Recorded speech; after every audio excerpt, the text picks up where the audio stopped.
Um, I want you to just contemplate the tree for a second. I want you to visualize the tree and that it's in the dirt, and it's got olive trees all around it, and it hasn't produced fruit in a long time. And you know, the gardener still wants the tree to have all the chance it could possibly have. And so what it does is everything necessary.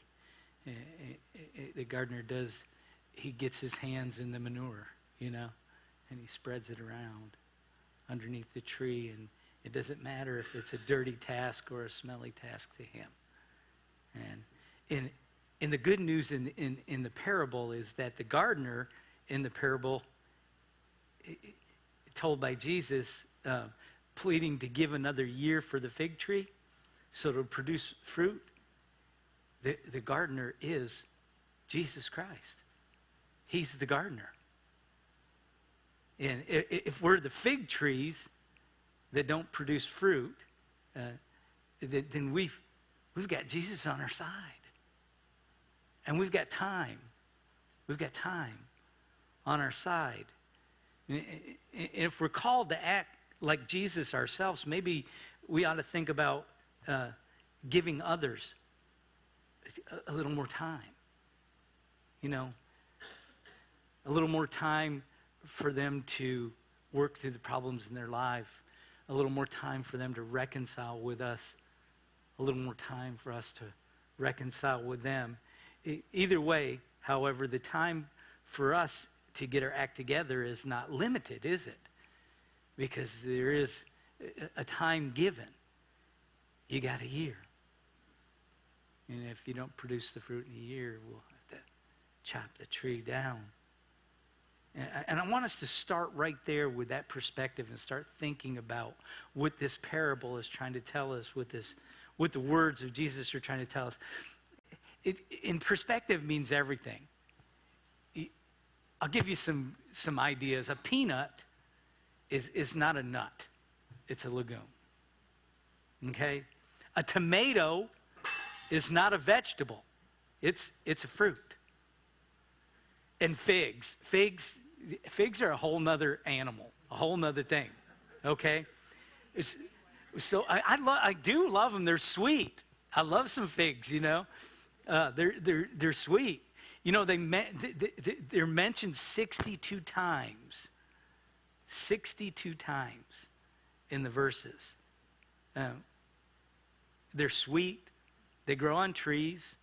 They're an important source of protein, sugar for animals and human beings, by the way. They're fruit, right? No, they're not fruit. You know what they are? They're flowers. They're flowers, but you can't see the flowers. See, but if you peeled open the fig, you'd see that inside it were leaves and the flowers inside the sweet fruit instead of outside. I blew my mind. Y'all see, in the core of it is the tiny blossom. And it's enfolded in there in the skin of the fig. What you may not see when you go to eat it is most figs they have tiny little wasps inside them. You don't notice it when you're eating it, so try not to think about that from this point. But you got that little wasp mummy on the inside of it.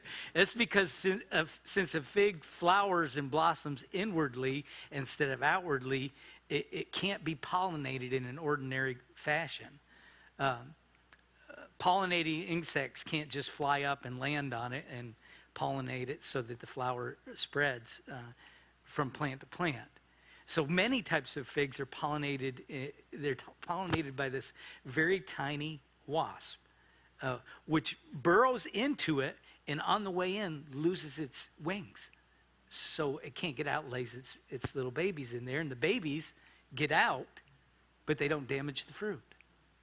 They kind of burrow their way out in little tiny holes that we don't even recognize with our eyes.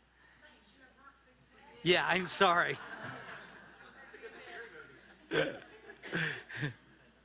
So the mother wasp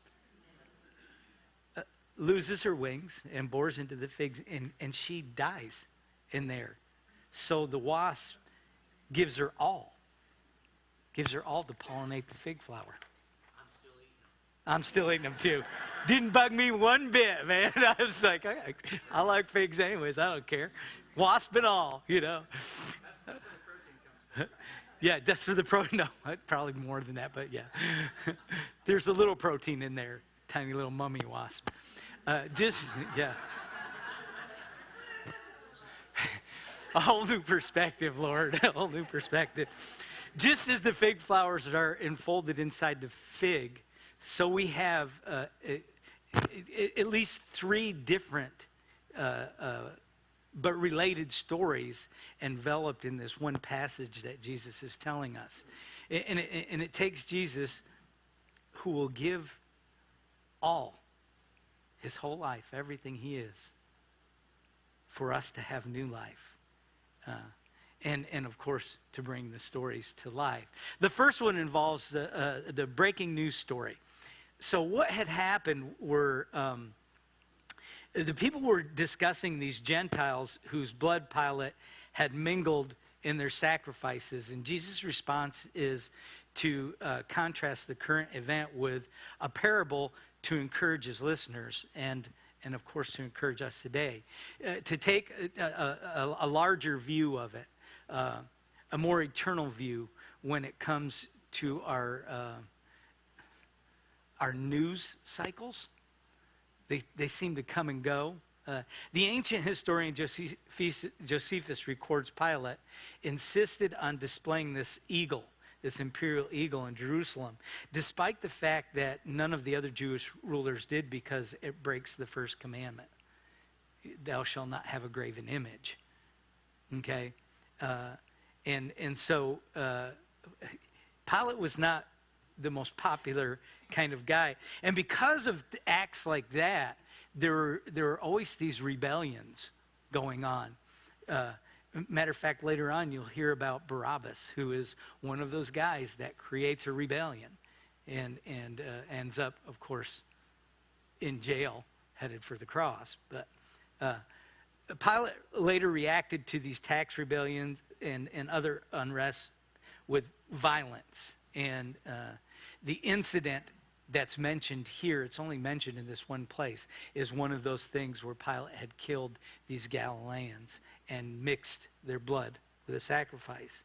Those who asked Jesus about the current event that was happening about the Galileans wanted to know if this was Pilate's fault, like a dangerous stance that he took, or if they should blame the victims themselves for what had happened to them.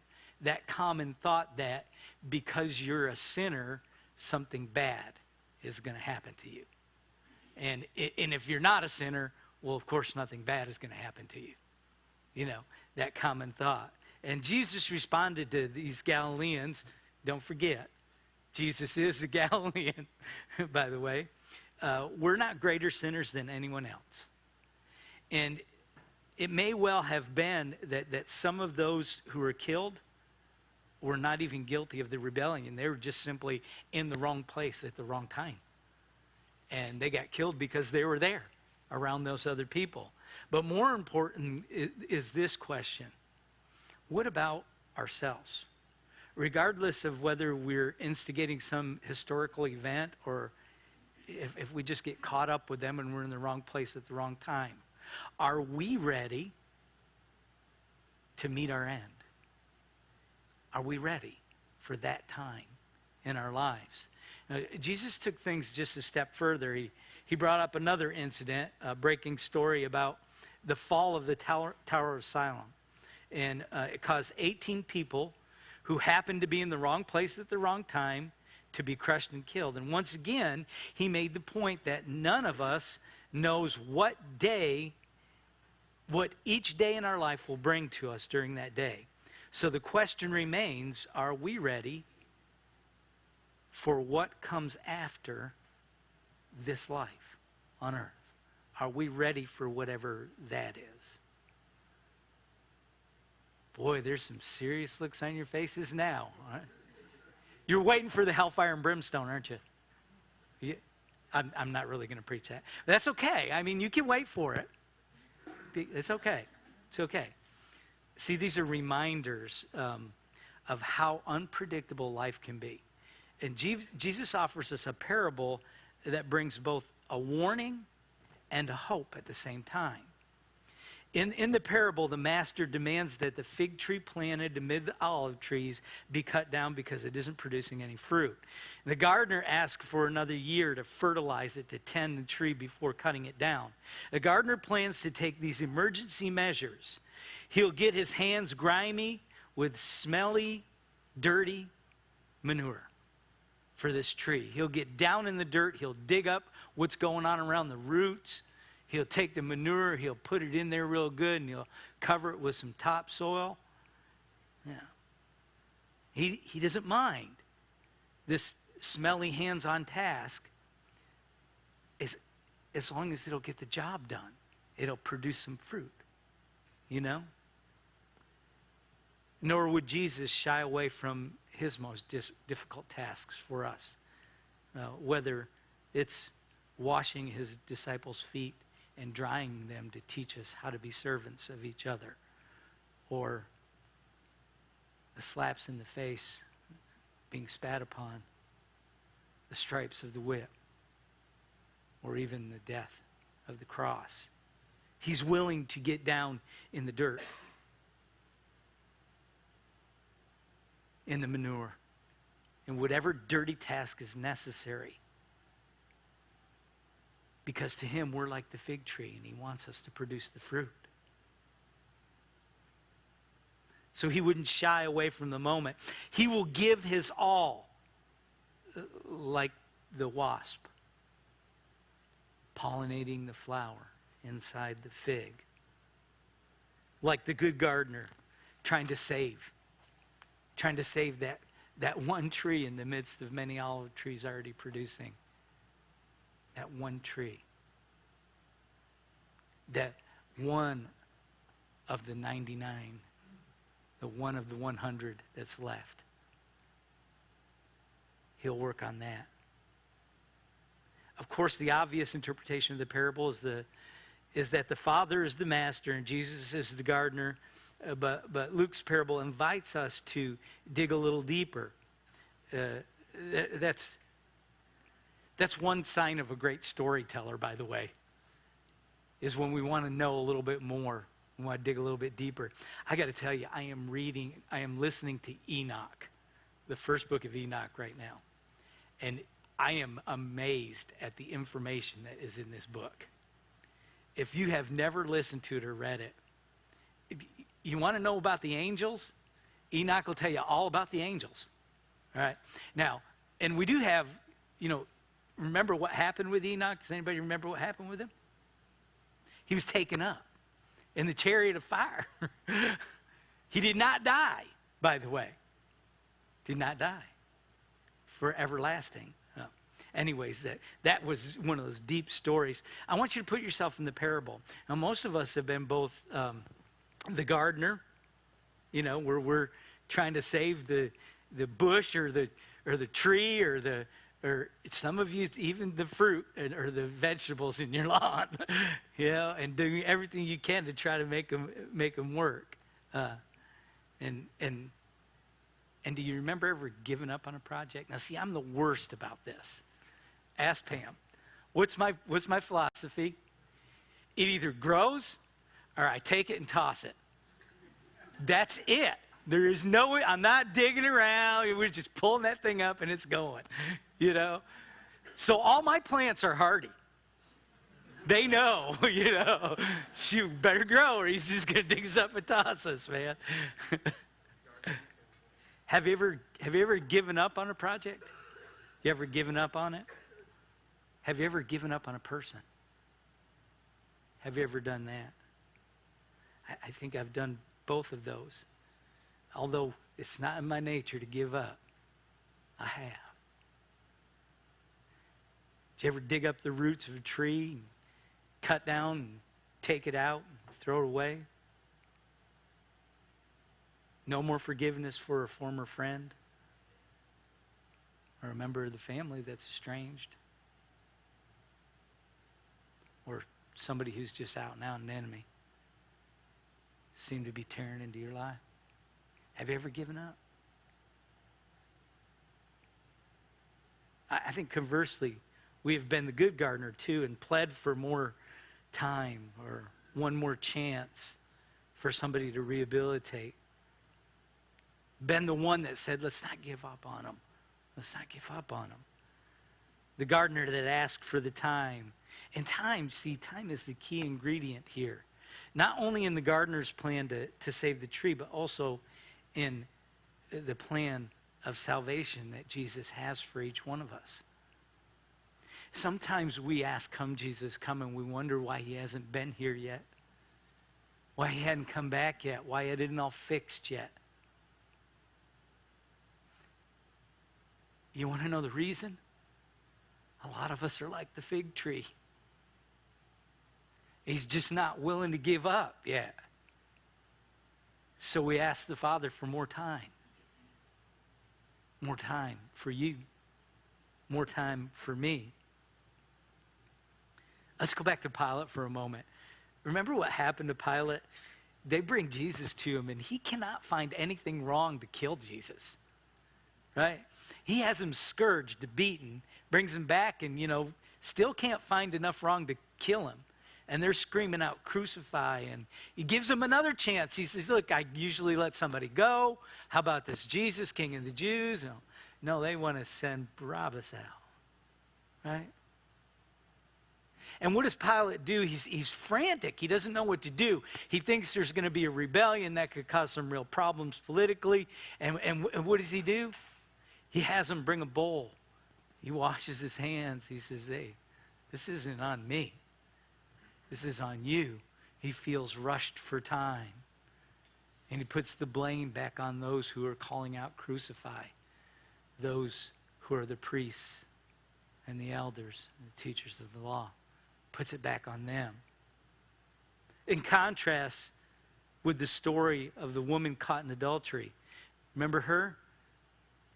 And the elders are all around and they're wanting to stone her. And what does Jesus do? Meanders over to the dirt, kind of kneels down, starts drawing in the dirt, takes his time. Says, whichever one of you is without sin, cast the first stone. He just keeps drawing in the dirt, takes his time, because he knows in time each one of them will figure out they're not worthy to cast the stone. They're not worthy to make the judgment call. And when he does get up, where are they? Gone. See, Jesus knows if I take a little bit more time, if I nurture him a little bit further, if I water him a little bit more, that's why the Father says to him he's not going to lose any. He's going to take the time that's necessary for each and every one of us. See, he was given two choices like Pilate was given two choices. Pilate had the choice of either crucifying him or letting him go. Pilate could have let him go. He had the authority to do so. But Pilate feared the people. And Jesus was given this choice. Go by the law of Moses or let the woman be forgiven. And he didn't care about the people because he knew their hearts. He knew they couldn't do it. And he chose to forgive. The question in my mind is always coming back to the same thing. How can I be more like this Jesus? How can I be more like him? I have a hard time taking the time. Anybody else want to make the decision? I have had to go back and apologize so many times because of that. But if I take the time and I get out of the way long enough, then Jesus comes through me. And that's why I always go to the forgive part. Jesus responding just by kneeling down and writing in the sand and getting up and saying, where there's nobody here to accuse you. You're forgiven.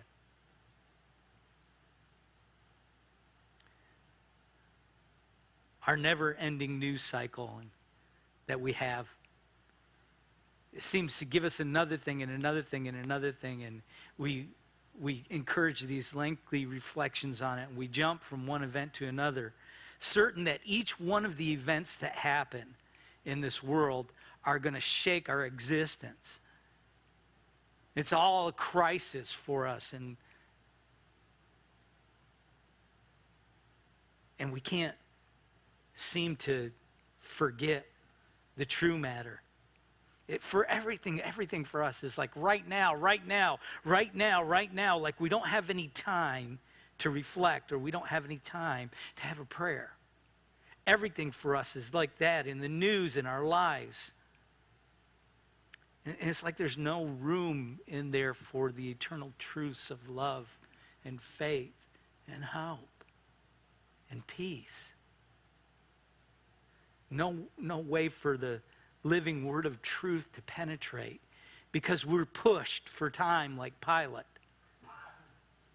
Like the evil one is trying to get us to make a decision right now so that we make the wrong one.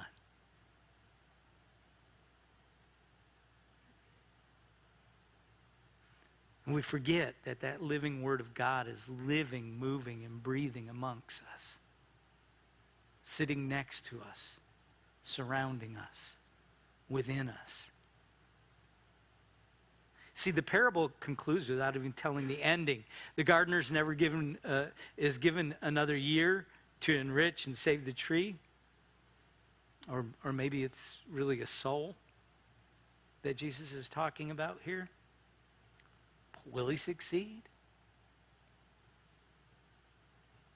In this age of never-ending news cycles, are we willing to make long-term commitments to our children, to our friends, to other adults, to our church, to what we're trying to do to reach out for the kingdom of God? To our own lives, are we willing to make long-term commitments? Or are we so caught up in every little darn thing that's going on in this earth and in this world, in this nation, in our news, that we're not willing to make long-term commitments anymore?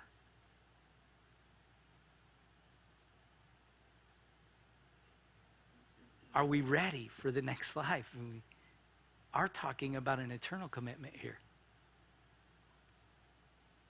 Can't get much longer term than that. And are we willing to do that without really knowing the end? We don't know what heaven looks like. We just know he's going to be there for us, right?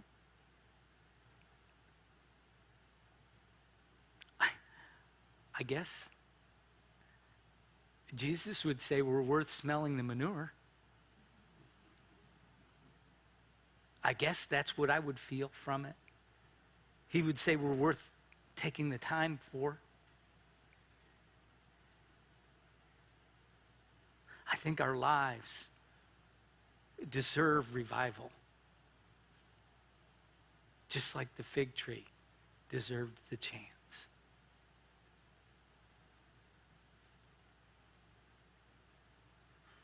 Are we giving up on ourselves? Do we have that Christ-like concern that invests in other people, in ourselves, that invests long-term?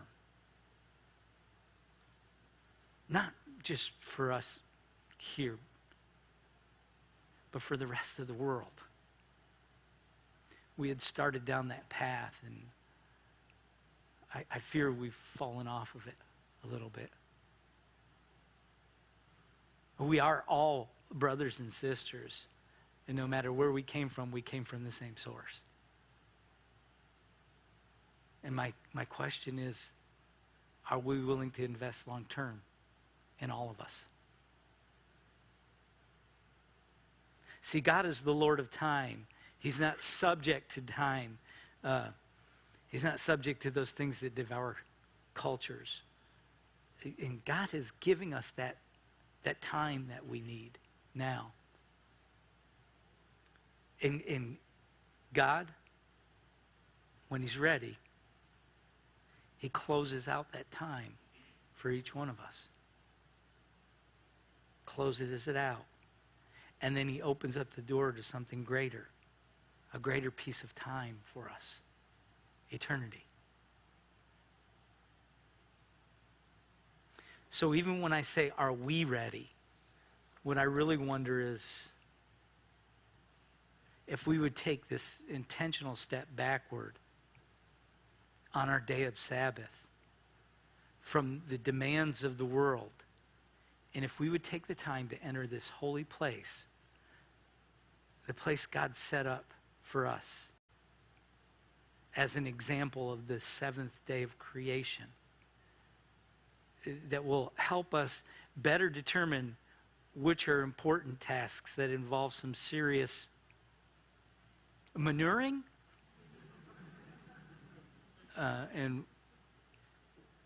and that in turn will give us the perspective to prepare ourselves, since we know not when each one of us might be called to meet our Maker in the next part of our journey. I fear what the evil one likes to do is distract us with bull manure. All right?